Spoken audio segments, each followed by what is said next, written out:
All right, I'm back in the basement to install more insulation, but this time I'm going to be removing this fiberglass and installing spray foam. So this house has a poured foundation with a 1 foot tall knee wall above it, and then the floor joists sit on top of this knee wall. So I'm going to go ahead and remove all this fiberglass that's in the knee wall and in the rim joists here so I can apply the spray foam. I purchased this 12-pack from Stanley. Nope, not that kind of 12-pack. 12-pack of spray foam here. $240 just about for everything. So let's open it up and see what we got here.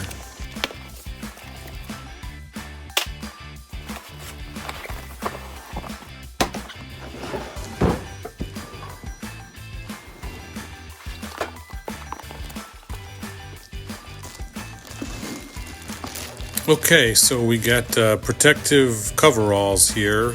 Definitely won't be using those, but I'll keep them around just in case I need them in the future. Oh, and it comes with a professional foam gun, a reusable. I was not expecting to have a reusable gun, so that's pretty cool. I could probably just buy more cans in the future and use this gun again.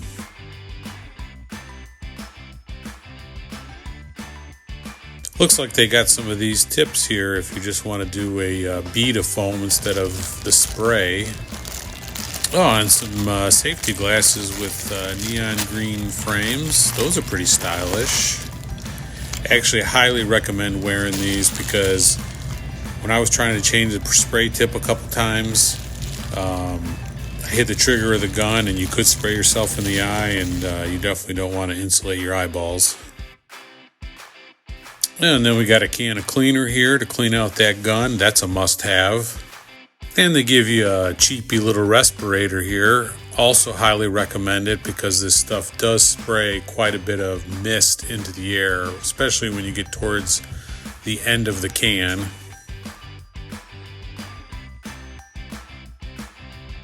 It says it covers up to 20 board feet, which would be 20 square feet by 1 inch thick.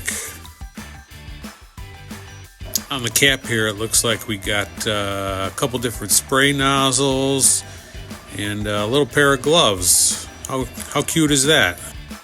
So I'm going to use the one that looks just like the basic wide fan first and see how that goes. I did try just putting the tip on here, pressing it on by hand, but it was very challenging because it's a very tight fit for the tip. So I did end up putting it on the table and pressing the gun onto the tip.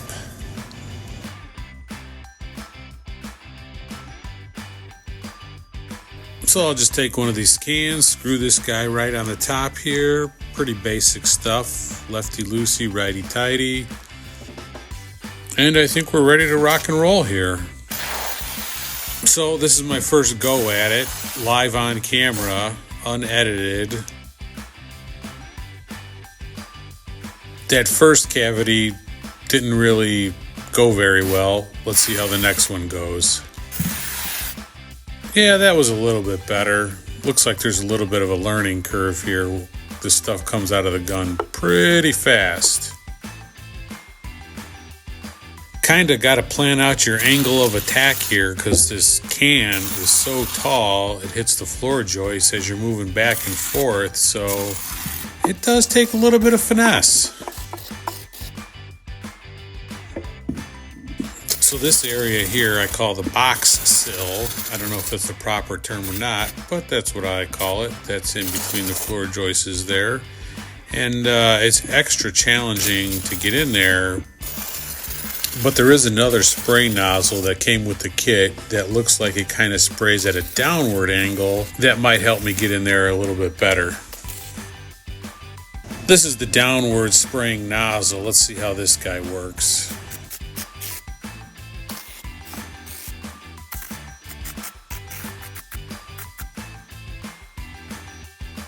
Yeah, I guess it is more better.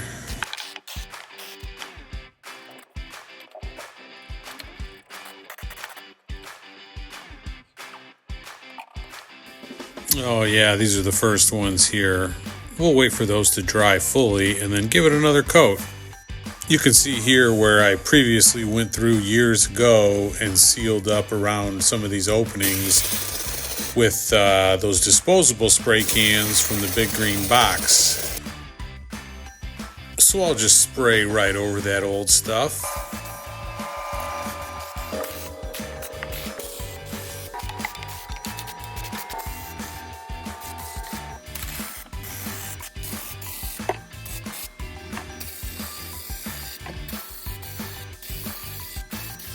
So this is why I'm doing this, is because this fiberglass insulation does not provide an air barrier. And what happens is that at some point, the warm air in the house is going to contact the cold rim joist and it's going to condensate. And then you're going to get mold. That's what you see here. So like magic, I just spray right over it and it disappears. The interesting thing about that fiberglass insulation is that I still see brand new homes being built today with that fiberglass insulation in the rim joist like that. I highly recommend doing spray foam if you can. It's totally worth it because you can see what happens when you and I wouldn't even say it's cutting corners because it's just the standard in the way it's done. But doing this from the start is definitely more better. So I'm just adding another coat here. I'd like to get this at least a few inches thick. So I really don't know about the coverage here, how much coverage I got, or if it compares to what they advertise on the can. I can tell you this, it did do a lot more than I thought it would. And I'm going to go ahead and endorse this product. Everybody's about the endorsement these days, so I'm going to go ahead and endorse this product.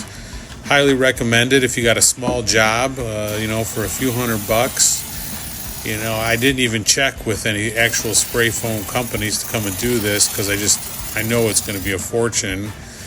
I actually did call a couple guys and nobody called me back, so that's how I ended up doing this myself.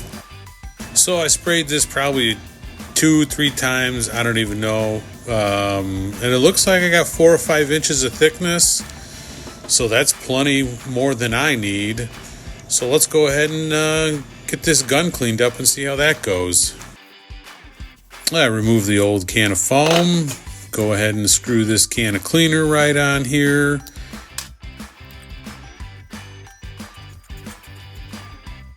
And I'm going to remove this tip. Kind of hard to get off. I highly recommend if you have a pair of pliers, that might help putting the tip on, taking the tip off. I'll just go ahead and spray it right into these empty boxes. Run that through there a few times, few squirts, maybe 10, maybe 12, maybe 20, who knows, until it comes out nice and smooth.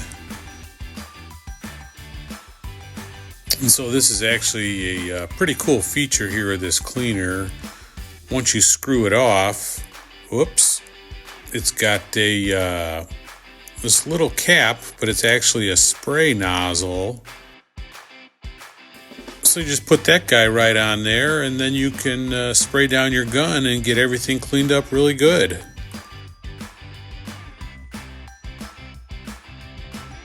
Okay, so we're looking all nice and pretty again here. So I'll just take that guy, put it back in the box for next time. So that's all for the spray foam today, but if you'd like to learn more about styrofoam insulation, you can watch this video.